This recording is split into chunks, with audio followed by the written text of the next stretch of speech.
Baruch atah Adonai Eloheinu melech haolam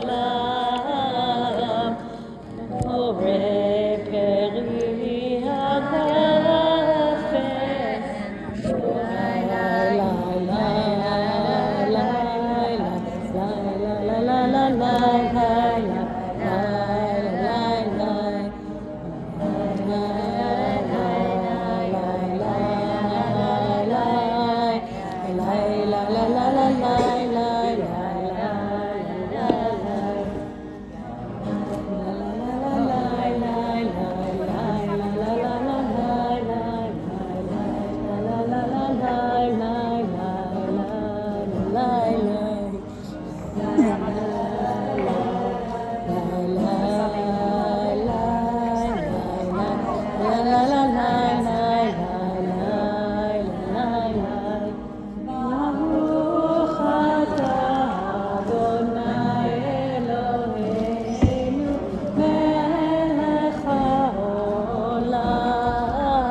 לששת ימי המעשה.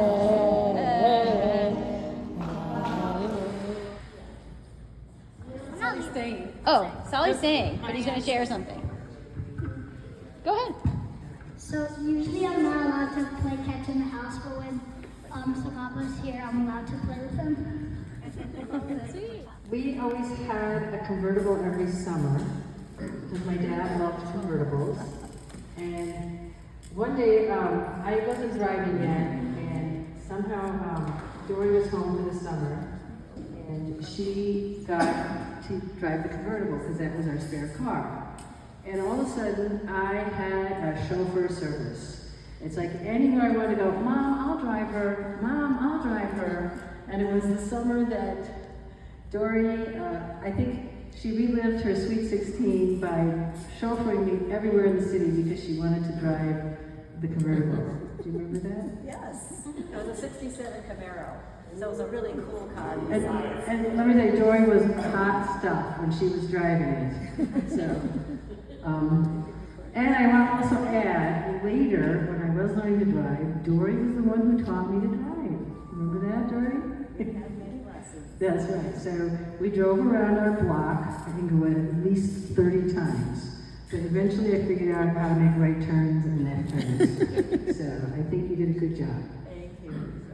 Any other stories that I want to tell? Okay, that was good.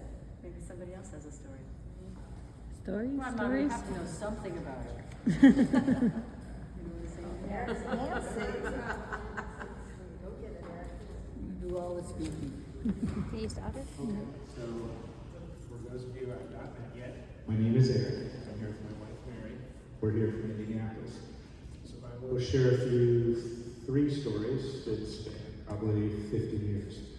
So the first one I remember is visiting Aunt Marcy at their home, and cousin Phil was there, and I was maybe 6, 8 years old. And I was obsessed at that time about Star Wars, shocker. And I remember just playing with my Star Wars figures, and they wanted to interact, they wanted to play games, and I was like, I'm going to play with my Star Wars figures. So, public apology for not engaging and doing family things and obsessing about my toys. So next is to Dory. So one day she was watching me, and again I was very young, and she was running errands, and I feel like I was in the back of a minivan, and she had to stop and get tofu. I was like, why are we getting tofu? I don't like tofu. Get obsessing about that. And she's explaining, that this is what she's getting, and they're gonna eat it, and no, I'm not eating that. I probably was a little punk. In the defense of my parents, they did not bring me up that way. They taught me all the lessons we try and teach our kids about being respectful and kind and all that. I lost it all in that moment, and I apologize for that behavior for a 6-year-old Eric. I hope I won't begrudge him that. Okay, fast forward 50-something years. My wife, Mary, was called to Orlando for work and said, well, I'm working. Do you want to go play around in Orlando? Yes. I do not want to go to work. I want to go play in Orlando, even though without you, except at nights. And so I filled the days doing whatever I could find to do. Anyway, we asked Phil and Dory for some ideas of what to do in Orlando. Sorry. And they said for us to go to the Kennedy Space Center. And so we did that, and thank you both for that recommendation. We had a great time. And then right at the place where you take off your clothes. Note to self, nude beaches are not what anyone would expect from me, or no supermodels there. Anyway, we'll leave it at that. I've never heard those stories. As an aside, Eric does eat tofu now. Thank you, Mary, Mary has taught Eric to eat much healthier than I could have. So my stories about Phil and Dory go back before Phil was even born. For those who don't know, Phil and I are first cousins. Our fathers were brothers. I was the flower girl at Phil and Dory's parents' wedding, at Aunt Marcy and Uncle Manning's wedding. And I have the picture somewhere, but I don't know. So Phil always talks about that. Another story is, after I met my late husband, it was before I moved back to Chicago, and we would go visit Phil and Dory and their kids. My husband Bert and I were not fond of other people's kids. You confessing, Eric? I'm confessing. There is an exception. We enjoyed being around Aaron, Ilana, and eventually Aviva. And I remember all three of you coming to our wedding when Bert and I got married in Indianapolis, and you were like these three little kids running around. And it was so nice that you were there. In fact, one of the pictures I sent you was from our wedding. We'll see it momentarily. Okay, Yeah. It's there. Yeah. And now I live, as Phil always reminds me, 11 minutes from Phil and Dory. And I'm reminded about the Pesach Seder that we would have every year, and most of the time it was our home. And Rabbi Kay, who wasn't the rabbi at the time, but he was going to be one, you could tell. He and his family were staples with our Seder celebrations. But there were always stories about Pesach that were kind of hidden away and get resurfaced, but they weren't at the very top. But one thing that was very predictable is when we'd have our Seder, we'd go around, and my dad was masterful in terms of, with like a crackly voice, he would tell the story about the celebration, about Pesach. And he would read the Haggadah, and we would go around the room. But one of the people as we went around the room was Janice Kay, and at the time David Kay, and his brother Rick, and his, did I get all the four? Dad, his father. And Ernest. But when we had our Seder, when it was time to open the door for Elijah, almost every time, probably like 9 out of 10 times, the person at the door is going to be Mr. Kushner. Mr. Kushner. The piano teacher. Because he would be at the door, and he would tell us, practice, practice, practice. And you can see where the music has paid off, because I studied and I became pretty good at a few key notes. But it was important to talk amongst, well, David and I used to have regular conversations at high school, different elementary school, but everything else, Hebrew school, USY camp, all these different places.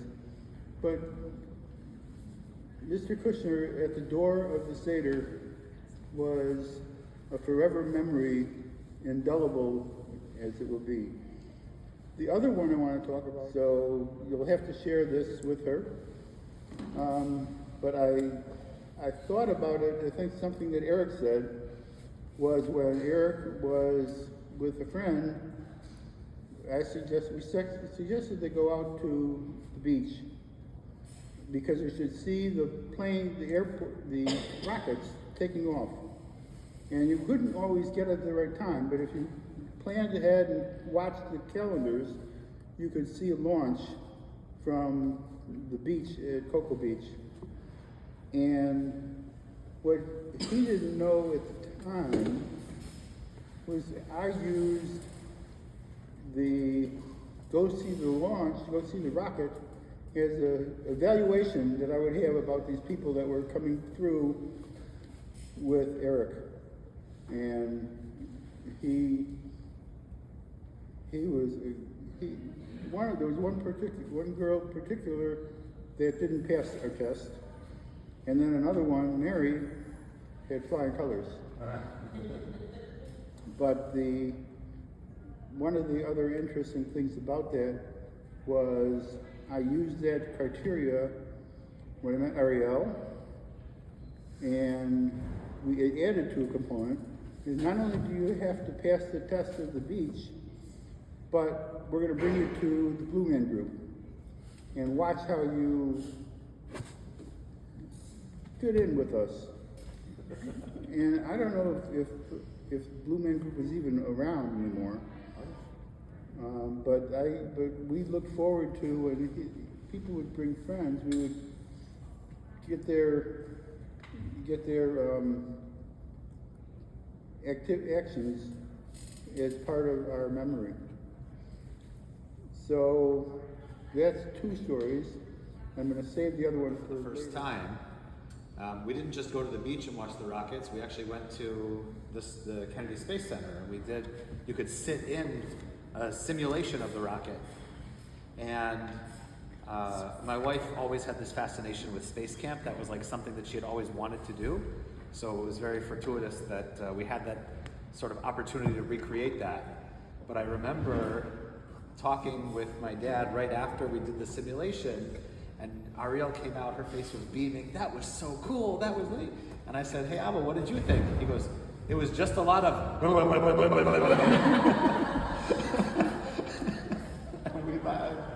I had forgotten about that until you said it just now, but that was, she passed the test, so did he. As you all know, I've been living in Israel for many, many years. And I want to thank Ima for finding the program that got me to Israel, because I did not expect me to be in Israel for that long. And I love it, and I have an amazing job, amazing boss who has helped me through lots of things that were not so great in my life. And so I just wanted to thank you guys for pushing me to go through with the program. So thank you very much. Visit with the next generation of relatives. There was, in the picture, it brought back amazing memories of the family. But there were particular things about it. And I'm looking at Stephen because he was one of those family members who was about the same age, and we bonded. So when we would go to Uncle Joe's, who was my Uncle Joe, there'd be a chess game going on. There'd be Kentucky Fried Chicken in the bucket, and there was interaction between the cousins. And I'm thinking like Stephen maybe have some of the memories too. My sister Sari, and we had like little, not fiefdoms, but little networks.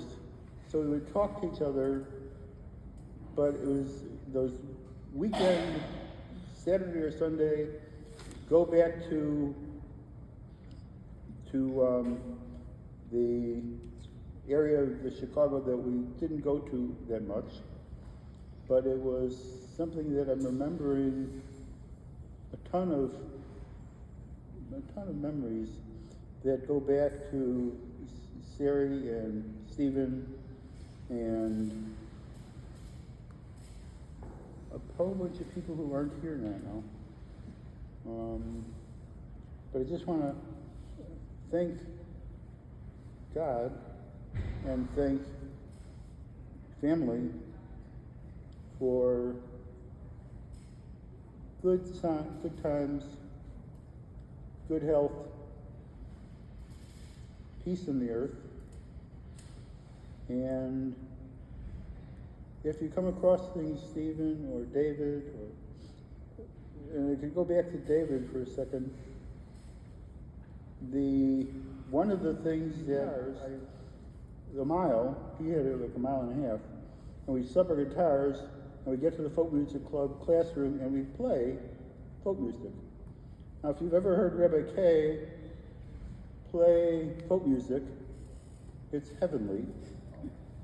And if you ever hear me singing my part, you would go on to the next one.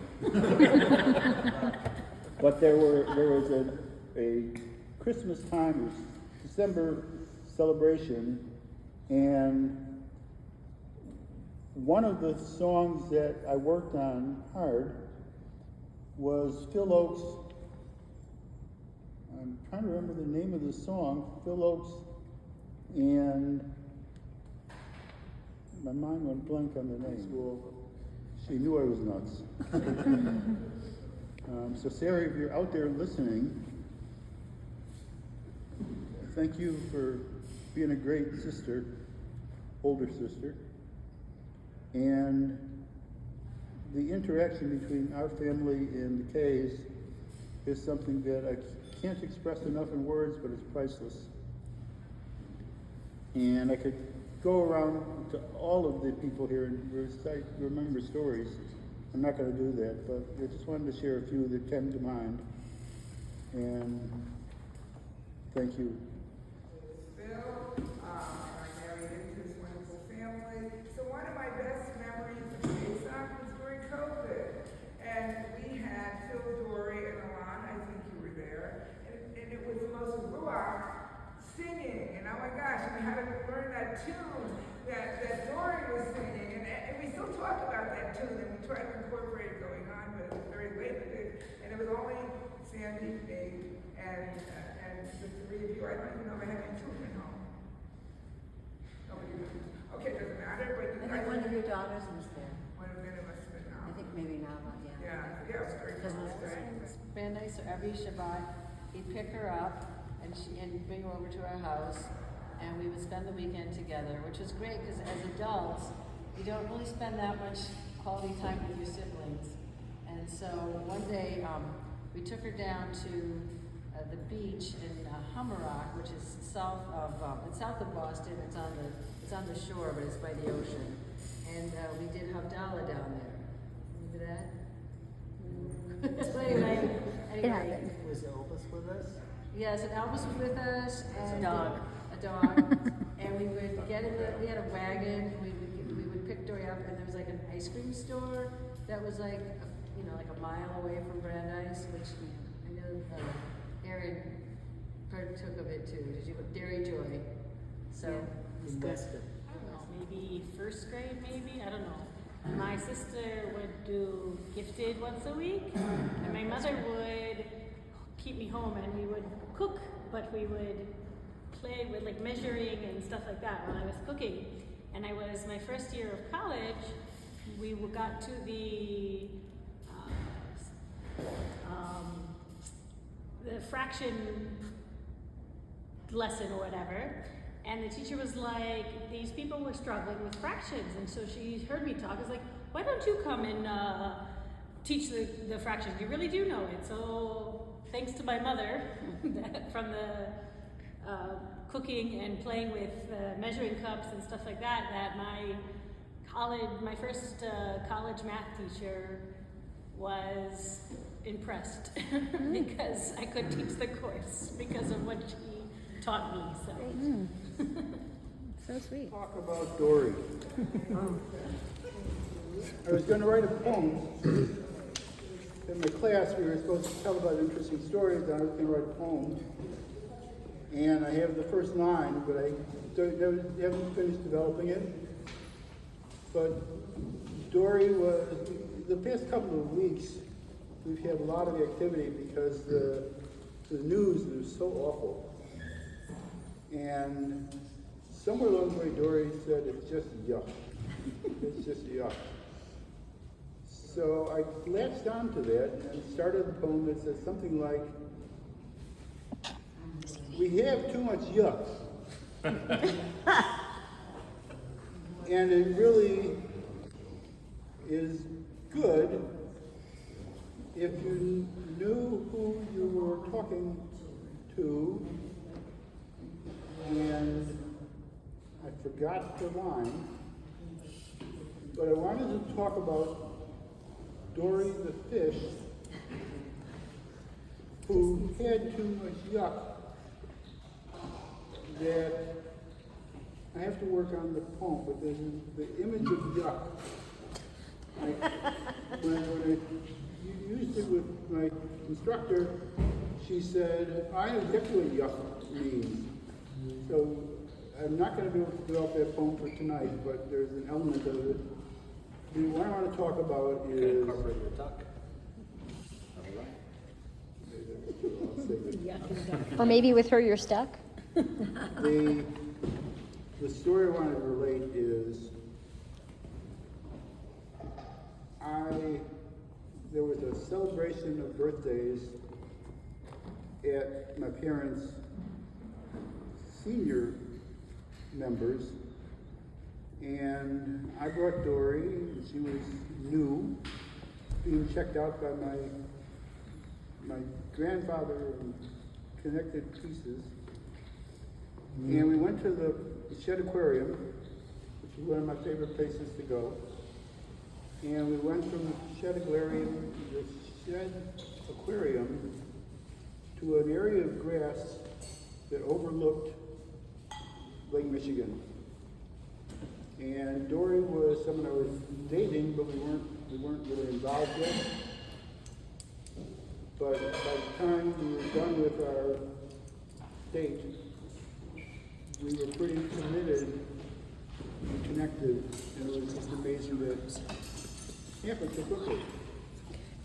And if I reflect forward, one of the things that I look forward to is water. It doesn't have to be Lake Michigan, but just the body of water that I remember Dory and I talking and getting to know each other. And we went from there to Rogers Park to a Chinese restaurant that asked if they would seat us with them. And Dory, I said, no, you can't sit with us. We want our privacy. And later I learned Dory would have been very angry with me had I said, oh yeah, you can join us. Strangers. Strangers to join us at our table. Right. You know the fish. Keep on swimming. So encourage everybody here, keep on swimming. And thank everybody Can for you take a picture of all of us? your connections You guys are to here. these webs of You and Aviva and Aaron. relationships.